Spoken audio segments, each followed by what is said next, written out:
क्षेत्र से हम चुन के आए हैं, कुनकुरी विधानसभा क्षेत्र, वहाँ पर एशिया महाद्वीप का सेकंड लार्जेस्ट चर्च है। वहाँ पर बिशप बैठते हैं। हम लोग ईसाई लोगों के विरोध में नहीं हैं, लेकिन जो उनके कुछ काम हैं। दोस्तों, आप मुझे कमेंट में जरूर बताना कि क्या ये देश ईसाई लोगों का नहीं है? क्या ईसाई लोग इस देश के टैक्स को नहीं भरते हैं? क्या ईसाई लोग जीएसटी पे नहीं करते हैं? क्या ईसाई लोग इस देश के संविधान को नहीं मानते हैं, या फिर ईसाई लोग इस देश के कानून को नहीं मानते हैं? तो फिर क्यों हमेशा से ईसाई लोगों को टारगेट किया जाता है? क्यों ईसाई लोगों के ऊपर झूठे दोष, झूठे आरोप किए जाते हैं? उन्हें ज़बरदस्ती पकड़कर जेलों में डाल दिया जाता है। उनके पास्टरों को झूठे आरोप लगाकर उन्हें जेलों में बंदी में डाल दिया जाता है और उनके ऊपर सताव किया जाता है। कलीसियाओं को तोड़ दिया जाता है, चर्चेस को तोड़ दिया जाता है, पादरियों के घर को जला दिया जाता है। बिना कुछ पूछे किसी की सुनवाई नहीं की जाती, पकड़कर उन्हें जेल में ठोक दिया जाता है, उन्हें मार दिया जाता है यहाँ। और इसके बावजूद भी कोई इस बात को आज तक साबित नहीं कर पाया कि ईसाई लोग सच में लोगों का धर्म परिवर्तन करते हैं, या फिर लोगों को प्रलोभन देते हैं, लालच देते हैं, उन्हें जोर जबरदस्ती कर उन्हें ईसाई बना दिया जाता है। ऐसा कुछ भी नहीं है और कोई भी आज तक इस बात को प्रूफ नहीं कर पाया। दोस्तों, आज मैं आप लोगों के साथ एक वीडियो शेयर करने जा रहा हूं। मैं आप लोगों को कहना चाहूँगा, जरूर आप लोग इस वीडियो को एंड तक देखकर जाइएगा, बिल्कुल भी स्किप मत करिएगा, क्योंकि आप लोगों को इस वीडियो में बहुत कुछ देखने को मिलने वाला है और बहुत कुछ सीखने को मिलने वाला है। जैसे कि आप लोग जानते हैं, अभी कुछ दिनों पहले हमारे देश के अंदर कुछ राज्यों के अंदर इलेक्शन हुए थे और उन इलेक्शनों में अभी गवर्नमेंट बदली है। एंड छत्तीसगढ़ की हम बात करते हैं तो वहाँ पर एक नए सीएम बने जिनका नाम है विष्णुदेव साय, और उनका एक स्टेटमेंट है जो उन्होंने अभी अभी दिया है अपनी वीडियो में। उन्होंने कुछ कहा है ईसाई लोगों के लिए।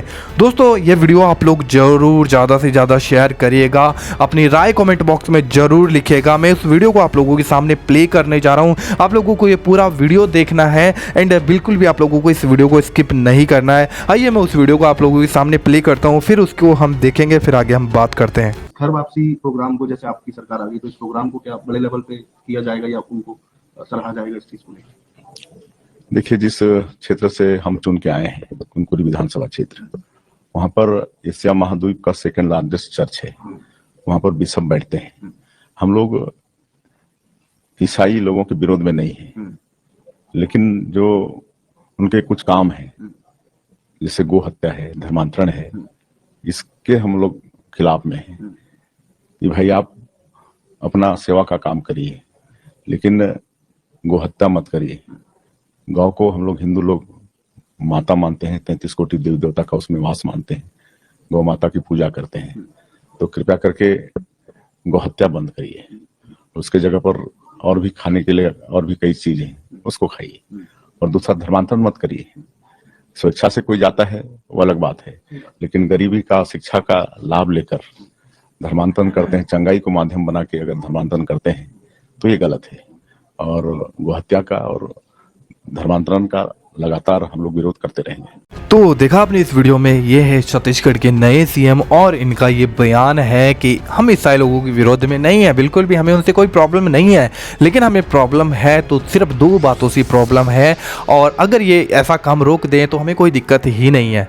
पहली बात तो ये, जो इनके दावे हैं, दो दावे। इनका एक पहला दावा है कि ये लोग गाय की हत्या करते हैं और गाय का मांस खाते हैं, मतलब ये इनका कहना है। और दूसरा इनका ये कहना है कि अगर ये लोग जबरन लोगों का धर्म परिवर्तन करना बंद करते हो तो हमें कोई प्रॉब्लम नहीं है। तो मैं आप लोगों को बता देना चाहता हूँ मेरे भाई बहनों, आज तक कोई इस बात को प्रूफ नहीं कर पाया। हाँ, बहुत से मुंहों से बहुत से लोगों ने ये बातें कही हैं और कहते भी हैं, और हमेशा से ये बातें कहते आए हैं कि ईसाई लोग ये करते हैं, ईसाई लोग वो करते हैं, ईसाई लोग ये करते हैं, लेकिन कोई भी इस बात को प्रूफ ही नहीं कर पाया। आज तक किसी ने इस बात को सर्टिफाई नहीं किया है कि ईसाई लोग सच में गाय की हत्या करते हैं, क्योंकि ईसाई लोग हत्या करने वाले नहीं हैं, ईसाई लोग जीवन देने वाले हैं। प्रभु यीशु मसीह ने कहा कि तुम जगत की ज्योति हो, तो जगत की ज्योति है तो हम किसी की हत्या करने के लिए नहीं है या फिर किसी का मांस खाने के लिए नहीं है। हम कभी भी, ईसाई लोग, प्रभु की आज्ञा है, परमेश्वर की आज्ञा है कि एक ईसाई जो परमेश्वर की व्यवस्था पर चला है, और परमेश्वर ने कहा कि जो देश के कानून का नहीं है वो स्वर्ग के कानून का क्या होगा। और परमेश्वर ने कहा कि तुम सबसे पहले तुम्हारे देश के कानून को मानो, जिस देश में तुम रहते हैं। देश के संविधान एक ईसाई व्यक्ति के लिए बहुत ज़्यादा जरूरी है, और कभी भी एक सच्चा ईसाई अपने देश के विरुद्ध में नहीं जाएगा, कभी भी, क्योंकि उसे पता है कि परमेश्वर ने जो आज्ञा उसे दिया, अगर वो उस आज्ञा को नहीं मानेगा तो फिर वो व्यर्थ का ईसाई है, वो एक प्रभु का बेटा नहीं है। और दूसरा दावा इनका ये है कि ईसाई लोग जबरन लोगों का धर्म परिवर्तन करवाते हैं, लोभ लालच देकर, अगर तुम प्रलोभन देकर ईसाई मतलब लोगों को गरीबी का झांसा दिखाकर बहुत सी बातें इन्होंने कही है और तुम लोगों का धर्म परिवर्तन करते हो, अगर ये बंद करो तो हमें कोई भी इससे आपत्ति नहीं है। मैं आप लोगों को बता देना चाहता हूँ, प्रभु यीशु मसीह में पहली बात तो किसी का धर्म चेंज होता ही नहीं है, क्योंकि यीशु मसीह किसी का नाम, किसी की जात, किसी का गोत्र कुछ भी चेंज करने के लिए नहीं आया। वो मनुष्य की आत्मा को पाप में से निकाल कर उसे एक नया जीवन देने आया है। ये परमेश्वर का वचन है जो मनुष्य को बदलता है, ना कि उसकी जात, ना कि उसका धर्म, कुछ भी नहीं बदलता। बस लोग सच्चाई को जानते हैं और सच्चाई की ओर फिरते हैं, और वो सच्चाई प्रभु यीशु मसीह है। मेरे भाई बहनों, मैं आपको इतना ही कहना चाहूँगा और एक वीडियो में आप लोगों के सामने प्ले करना चाहता हूँ किस तरीके से क्रूस की कथा नाश होने वालों के लिए मूर्खता और जीवन पाने वालों के लिए सामर्थ्य है। इस वीडियो को जरूर पूरा देखिएगा। जैसे कि ये अक्सर होता है कि जब आप परमेश्वर के लिए कुछ करना चाहते हैं तो शैतान आकर आपको दबाने की कोशिश करता है। मैं भी अचानक से सोचने लगा कि मुझे इस फिल्म के लिए हाँ नहीं करनी चाहिए थी, और मैंने तो इतने गलत काम किए हैं, जब लोगों को पता चलेगा तो ये सही नहीं होगा और मुझे इस फिल्म के लिए ना कर देनी चाहिए, मैं इस मूवी के लायक नहीं हूँ। और फिर डायरेक्टर ने भी मुझे कॉल किया और कहा कि शायद इस फिल्म के बाद तुम इस शहर में एक्टिंग नहीं कर पाओगे और इसके लिए मैं जिम्मेदार नहीं होना चाहता। और मुझे भी डर लगने लगा और फिर मुझे एहसास हुआ कि इस काम के लिए परमेश्वर मुझे लेकर आए हैं। मेरा ये टैलेंट परमेश्वर की ओर से है, ना कि इंसानों की ओर से। और मैंने अपने आप से कहा कि हम सब बुलाए गए हैं अपनी अपनी सलीब उठाने के लिए, और अगर हम अपनी सलीब को नहीं उठाएंगे तो इसके वजह से ज़रूर कुचले जाएंगे। जब सवाल आता है इस फिल्म को करने के बारे में तो मैं सोचता हूँ कि अगर हमने ये मूवी किसी नियंत्रण सेटिंग में की होती तो आप शायद असल प्रदर्शन को कभी नहीं देख पाते। ये सच में बहुत ही दर्दनाक और पीड़ा से भरा हुआ था। शुरुआत में ही मेरी हालत बहुत बुरी हो चुकी थी और मैंने पूरी कोशिश की कि मैं यीशु के जैसे बन सकूं, क्योंकि मैं नहीं चाहता था कि लोग मुझे देखें। मैं चाहता था कि लोग यीशु मसीह को देख सकें, कि जब लोग इस मूवी को देखें तो वो अपने आप को देख सकें जैसे कि हम अपने आप को देखते हैं, ऐसे नहीं पर परमेश्वर की नज़र से कि वो हमें कैसे देखता है। अनजाने में मुझे बहुत कोड़े भी लग गए थे और मैं बुरी तरह से चोटिल हो गया था। जब मैं स्लीव को उठाया हुआ था तो मेरा ये कंधा बुरी तरह से जख्मी था। मूवी को करने से पहले मेरा वज़न तकरीबन 210 पाउंड के आसपास था, पर मूवी के बाद जब मैं स्लीव पर था मेरा वज़न 168 पाउंड ही रह गया था। मैं बहुत बीमार हो चुका था, मेरे दोनों फेफड़े तरल पदार्थ से भर गए थे, निमोनिया हो गया था। और जब शूटिंग ख़त्म हुई तो बहुत से लोग इस बारे में नहीं जानते हैं और मैं ज़्यादा बात भी नहीं करता, लेकिन मुझे दिल की सर्जरी करवानी पड़ी थी और शूटिंग के अंतिम दिन में आसमानी बिजली मुझ पर गिर पड़ी थी। और इस फिल्म की शूटिंग के वक्त मैं बहुत ही एक गहरी परिस्थिति में था और पूरी शूटिंग के दौरान मैं लगातार प्रार्थना करता रहता और वचनों पर मनन करता था। और जैसे कि आप कहोगे कि मैं चरित्र में कैसे बना रहा, तो ये एक बहुत ही एक ज़रूरी सवाल है, क्योंकि मैं जानता था कि लोग यीशु को तभी देख पाएंगे अगर हम प्रार्थना और उपवास में बने रहे। और मैं आपको बताना चाहता हूँ कि उपवास रखना तो शीघ्र था मेरे बीमार होने की वजह से। और फिर मूवी के अंत में जब मैं स्लीप पर था तो मेरा पूरा शरीर नीला पड़ गया था। ये कोई मेकअप नहीं था, मेरा शरीर सचमुच नीला पड़ गया था। स्लीप के ऊपर मेरा ये का बहुत ही बुरी हालत में था और वो दर्द मेरे सहन शक्ति से बिल्कुल बाहर थी और मैं इतना बीमार था कि अगर ये कंधा निकल भी जाता तो मुझे कुछ भी महसूस नहीं होता। और मेरे दिल में भी मुझे कुछ समस्या महसूस हो रही थी। और फिर जब डॉक्टर ने मशीन लगाकर चेकअप किया तो उसने हमारे डायरेक्टर मेल गिब्सन से कहा कि ये मर सकता है। तो हमारे मेल गिब्सन भी सोचने लगे और फिर मुझसे कहा कि जिम क्या करना है।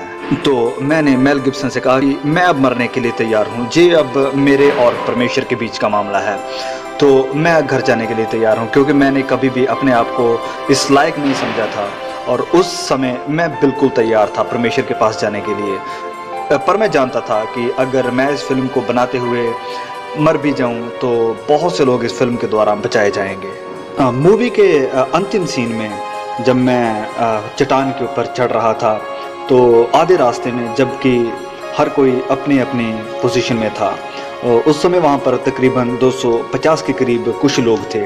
तो रास्ते में ही मुझे एक साया महसूस हुआ। ये एक बुरी आत्मा थी। मुझे भटकाने के लिए कहा कि तुम तो मर रहे हो। तो मैंने कहा कि ये तो एक अच्छी खबर है, क्योंकि मैं जानता हूँ कि मैं अब किसके पास जा रहा हूँ।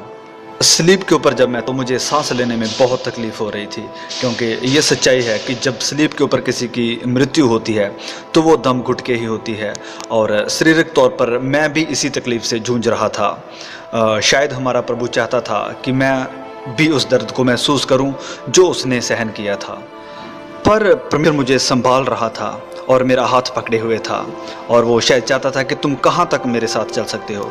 और मैंने कहा कि प्रभु मेरा कतरा कतरा हाजिर है। अंत में मैं कहना चाहता हूँ कि सप्ताह में सिर्फ एक बार प्रैक्टिस करके आप ओलंपिक एथलीट या फिर विश्व प्रसिद्ध चैंपियन नहीं बन सकते हैं। यीशु को अपने जीवन में आपको हर पल प्रतिदिन लेना है। यीशु ही आपकी सच्चाई है, वो आपकी ज़िंदगी है, वो आपके साथ हर पल रहना चाहता है, आपके जीवन का वो कोच है। जब आप गिरते हैं तो वो आपको हिम्मत देता है फिर से चलने की, वो आपको सहारा देता है, वो चाहता है कि आप उसके लिए और ज़्यादा, वो आपको उत्साहित करता है कि आप उपवास करें, लगातार प्रार्थना करें, सप्ताह में बस एक बार नहीं बल्कि प्रतिदिन। आप में से जितनों ने यीशु को ग्रहण किया है उसे आप दिल में बिठा कर रखें, क्योंकि जब कभी भी आप पाप करते हैं आप उसका इनकार करते हैं। पवित्र बनो जैसे कि आपका बुलाने वाला भी पवित्र है। तो देखा आपने दोस्तों इस वीडियो के अंदर किस तरीके से ये जो फिल्म स्टार हैं जो इस बात की गवाही दे रहे हैं कि जब मैं क्रूज के ऊपर था तो मैंने उस दर्द को अनुभव किया है जो प्रभु यीशु मसीह ने आपके और मेरे लिए सहा है। मैं आप लोगों को बता देना चाहता हूँ, बाइबल हमें कहती है कि क्रूज की कथा नाश होने वालों के लिए मूर्खता परंतु जीवन पाने वालों के लिए सामर्थ है।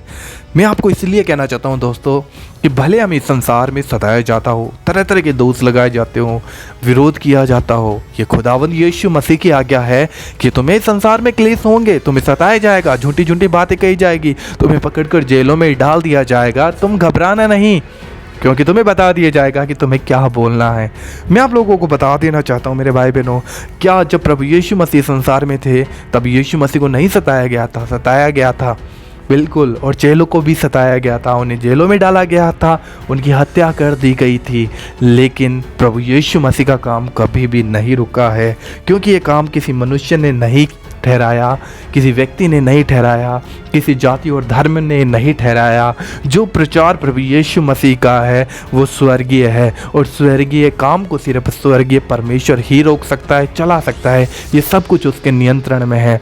इसलिए लोग आएंगे और लोग चले जाएंगे, लोग कानून बनाएंगे, लोगों की व्यवस्था बनेगी चलेगी, लेकिन जो स्वर्गीय व्यवस्था परमेश्वर ने अपने लोगों को दी है वे निरंतर उन्हें मानते रहेंगे और परमेश्वर का प्रचार करते रहेंगे।